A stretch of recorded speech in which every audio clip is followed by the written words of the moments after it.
Welcome to Across the Whoniverse, a Doctor Who marathon podcast. I'm your friendly neighborhood Time Lord Chels. I'm your muppet of a Time Lord Paige. And we plan on rewatching every episode of New Who in order and breaking it down with a companion or just ourselves. So, Paige, why don't you introduce yourself to the audience? I am by day a youth librarian, and I am also a pop culture writer. I've been on an extended hiatus, I've said, but I'm going to get back into it, I promise. I'm also a big lover of reality TV, as we both are. We also do a reality TV podcast, and that consumes our whole lives, all reality TV. Yes. I'm also really into old Hollywood. I'm a big TCM girly if you're in the US. I don't know if they have it elsewhere. Is that just a US thing? I don't know. That's a great question. I should look into this. We should open that question up to our British audience if we have a British audience, which I'm assuming we will since this is a Doctor Who podcast. It is. Brits, let us know. Do you have Turner Classic Movies or something like the equivalent of that? Yeah, and if you don't, we need to introduce you. But yeah, I'm Chels. I'm an editor. I have a day job I will not reveal, but I'm also a former academic. I was Paige's teacher once upon a time. I've known her. So weird. We've known each other for decades, though. We can literally say that. We have a weird backstory. We It's do. fine. I love that we have lore. And I guess my biggest job is I'm a queer auntie to so many nieces and nephews. I've lost count, and I have so many dogs. And I've never picked out a dog for myself. They find me, much like companions, they are mine. But yeah, I love reality TV. Even when I hate it, I love it. I love soap operas, silliness, classic film. And yeah, we do a lot of different kinds of podcasts, mostly about reality TV, and I do some about other TV shows like Mythic Quest or Community or Selfie, which stars Karen Gillan. Everyone go check that out on our other feeds. And then for our Brits, I also do a James Bond movie marathon podcast with our good friend Gavin, who I just copy Gavin all the time. Gavin is a future companion of this show. Let's talk about why we're doing this. I think sometime last year I was disassociating too close to the sun and decided to. As we do. I know, I had just rewatched Carmilla and Winona Earp, and I'm like, Ugh. you know what? I need something with more episodes. Let's rewatch all of the New Who. So I did, and it did take me a while because I had the most chaotic order of watching things. And at some point, I just kept talking about it too much. And some people were like, you should do a Doctor Who podcast. And I'm like, absolutely not. I do not need another podcast. And then, Paige, at some point, you were like, I would do a Doctor Who podcast with you. And I'm like, well, we might have to do this now because I love you, Paige. You're great. Surprise. You have another podcast. Paige, how have we been friends for so long? And it took until this past year for us to realize we both love Doctor Who. The only thing I can think of is because I kind of fell out for a few years on Doctor Who. I 'Cause mean, understandable.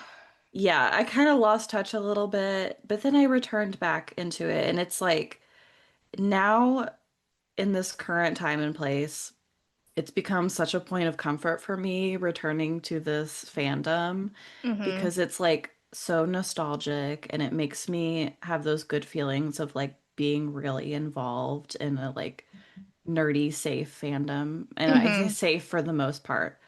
We choose to be in the like positive Doctor Who fandom spaces. We do. And one thing I've noticed about us is like most Doctor Who people, they're always like, who's your favorite Doctor? And then they're like, who's your Hmm. least favorite?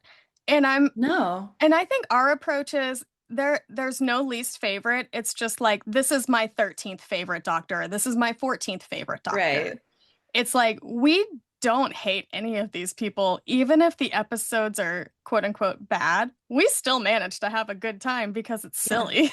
We're here for a good time. That's We what we're really about. are. And then there are just like, yes, we will get into a lot of the Doctor Who because of who we are, and we'll talk more about it. But We're just here for a good time and to hang out with our friends and talk about a show that's brought us a lot of comfort in these dark times.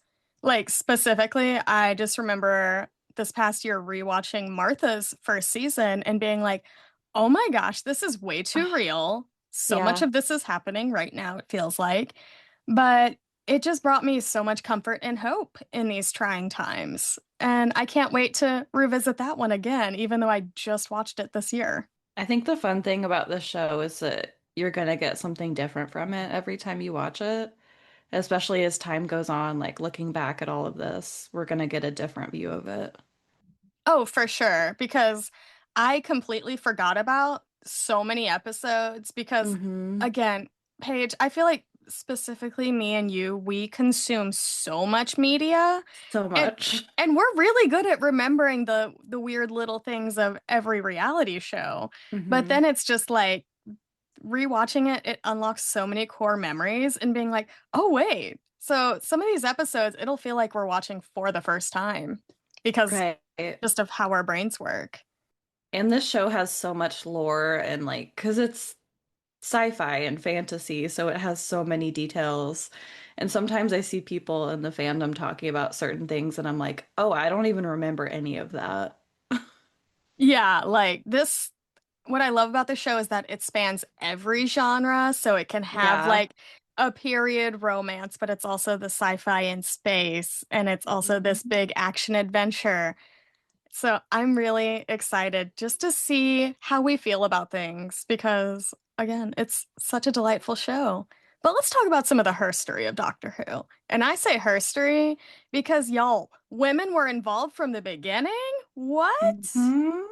I know. So, British sci-fi series created by Sidney Newman, C.E. Weber, and Donald Wilson. It was Newman's idea. He worked at the BBC, but the others really fleshed it out. And then my favorite little tidbit is it was produced by Verity Lambert, and she was the youngest and only female drama producer at the BBC at the time. We love that. And then I'm like, maybe we should cover that Adventure in Space and Time special they did for the 50th anniversary whenever we get there. I think that would be fun. I think we should. We should definitely talk about some of the women that had a big part in making this show what it is. I think so, because even in the Classic Who episodes, women be directing, y'all. And They do. I was shocked, like looking ahead and trying to book companions for this show. Our friend Morgan, I'm like, well, Morgan, your podcast Female Gaze Film Club. Let's find the first Doctor Who New Who episode directed by a woman. But before that, she'd said, I want to do the Blink episode. And it turns out, same. That Venn diagram was a circle. Same. Mm-hmm.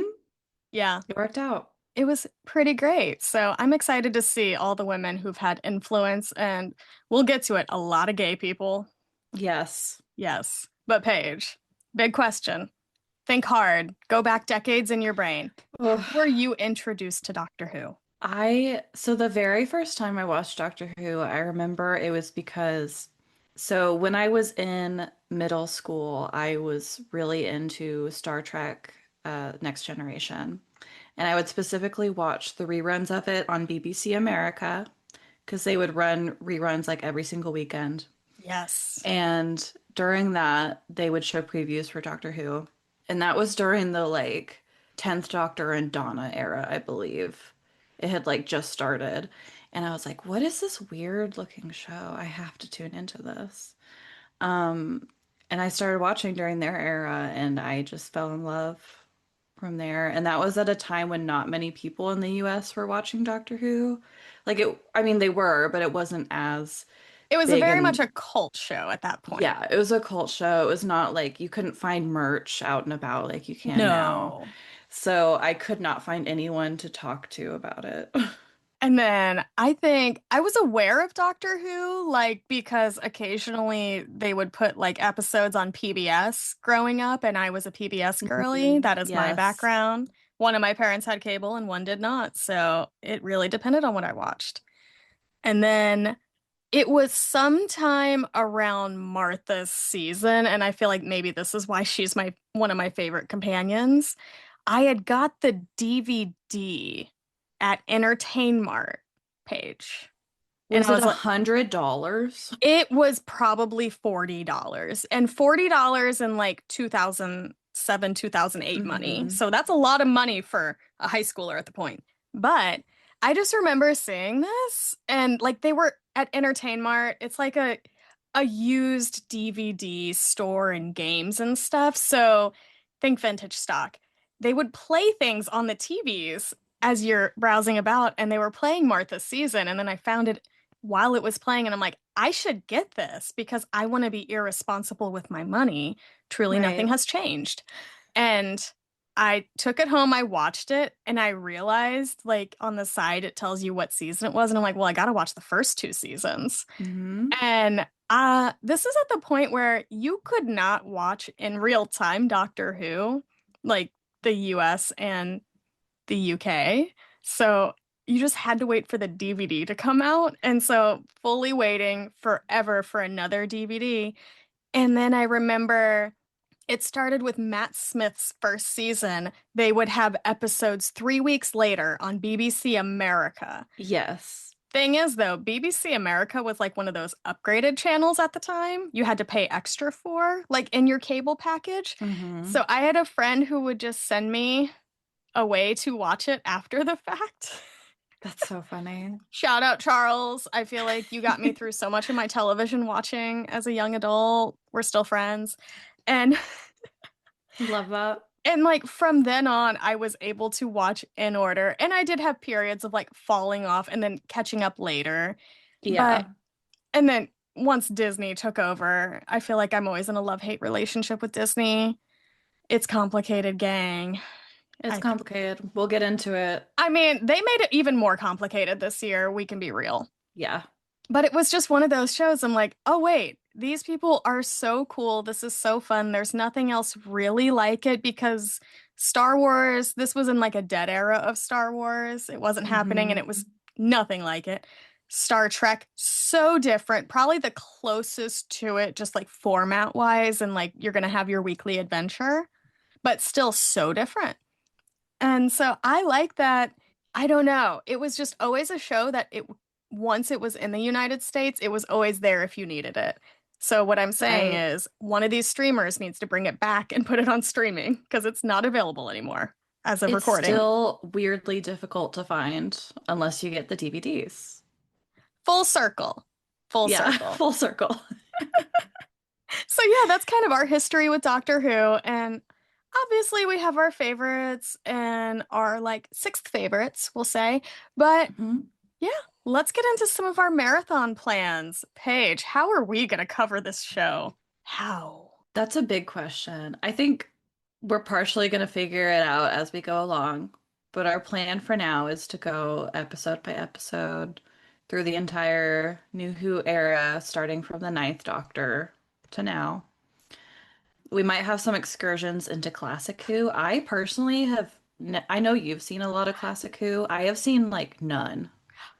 So I've only seen Classic Who. Like, I've never, like, aside from the first episode, like the Mm-hmm. first story they did, I've never sat down and said, I'm gonna watch like the third Doctor. I do this chaotic thing where I turn on like the Roku channel or Pluto TV Yes. or Tubi, where it's just playing marathons of Classic Who, and I just let her go, and it's not in order at I know this all. about you. It's chaotic. Sometimes I put it on as background noise for my dogs, or else they will bark at everything. So I have like such a weird understanding of Classic Who. But I think it would be very fun because I think so many of these Classic Who doctors and characters are very silly, very queer, which They are. really appeals to us.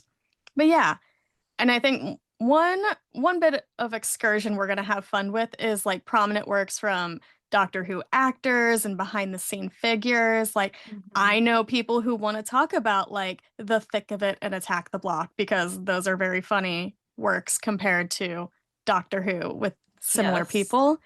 And then I think just diving into the comics and the Big Finish audios or like Torchwood and Sarah Jane adventures, that'll be very fun because it's a different side of Doctor Who.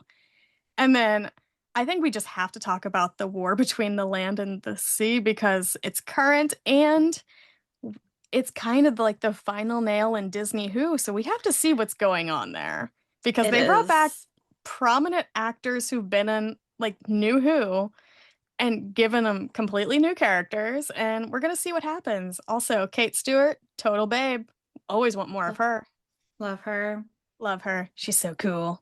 And then I do think we just have to like talk a little bit more personally about ourselves and the lens we watch this through, because I Hmm. do this a lot with James Bond because that is part of a queer podcast collective, Glitterjaw. And me and my co-host there were both very queer people, and we have to watch James Bond through a queer lens. So luckily, me and Paige, we're pretty similar people. We're both queer, Yes. neurodivergent, differently abled women, we'll just say. We don't have to dive Hmm. too deep into that. But that's kind of how we're going to be watching the show. And yes, this show is over 60 years old and the new era is over 20 years old. So we might have to comment on how things have aged or how sensibilities or language have changed. But I think we are able to critique the things we love because we love them and that we want them to be better or to continue to grow. And I think that's why Doctor Who works because it's always growing and changing. And Yes. so, just if we call out something, be like, "Oh, that was a little homophobic," I mean, or that's pretty racist. That was not great back then. It doesn't mean we hate the show, y'all. It just means like, things have changed, and we can comment on the culture of the times then and how people could have been better back then. And our vibe is not hate watching. Like, we're not here No. to be like, this is awful, this is problematic, we hate this. We're talking about it because we're big fans and we want it to progress and be better. Yeah, because like I'm a soap opera fan. I have to deal with a lot of nonsense in soap operas and soap opera history. I bring it up a lot. Mhm. Like Luke and Laura are the biggest soap opera couple that most people know, even if you haven't watched one. And their whole thing started because, trigger warning, Luke sexually assaults Laura. And then they get married a few years later and they're Oh. considered the big super couple. And just like as a fan of soaps or classic films, you can see that and be like, ugh, we don't like that. But then I'm like, Hmm. wait, also these shows that are like 60 years old have done so much great work. Soaps are you and long running shows are usually the ones that have decent queer characters first with positive queer storylines, much better than film, honestly. Like, film always be lagging behind. And yeah, sure, things don't age well. We'll get around to that. But I think because of Who having so much diversity behind the scenes since day one, I think it ages better than a lot of things. It definitely does. I'm going to make that declaration. No, I think that's definitely true. And since this show is still going on and we're not talking about a show that's ended, like, we're going to be able to see just how it progresses in the next few years. Oh yeah. And like, yes, the show has pretty much always been run by white men, like the showrunner and stuff, but a lot of those men have been queer since the 80s. And then it's also Hmm. like the first prominent director was a British Indian gay man, which I think is super rad. And he was there blazing the trail the whole time. It's been produced by women since day one. And I'm really excited to see, like, just in our excursions, how things like that have influenced the show today. Because, again, Russell T Davies, I mean, a lot of people have a lot to say about him, but in 2005, being openly gay, making very gay content, and adding gay characters to Doctor Who in the first season, and not making it like a shameful thing, I think was very necessary at the time in moving the dial forward. And so he has put a lot of great representation on the show, and other showrunners have built upon that. But yeah, we know some of it has probably aged poorly and could have been handled better, even in his second run. But I think we should really highlight all of these great things that have happened, writers, actors, performers throughout this show. For sure. Just to end it on a light note, to add on to that, we're definitely here for all those thoughtful critiques, but we also are just like wanting to have a good time with our companions, like we said earlier, and like really talk about these characters that we've loved for literal decades now Yeah. and the like We are big creature girlies. We love the aliens, we love the monsters. We are here for all of that ridiculousness. Oh, yes, we are here. We will be cosplaying as we record stuff. Oh, I'm in. But yeah, we are here for a good time because there are so many of these doctors and these companions who have really got us through some times. Like, I've talked Hmm. about Martha, but even somebody like Donna Noble just being like an, somebody who just seems like a secretary and kind of seems a little flaky or like out of it, being the most important woman in the universe is so powerful. I just got chills just thinking about that. I know. Exactly. You think about her like just being able to type so fast and that saving lives later because she was a secretary.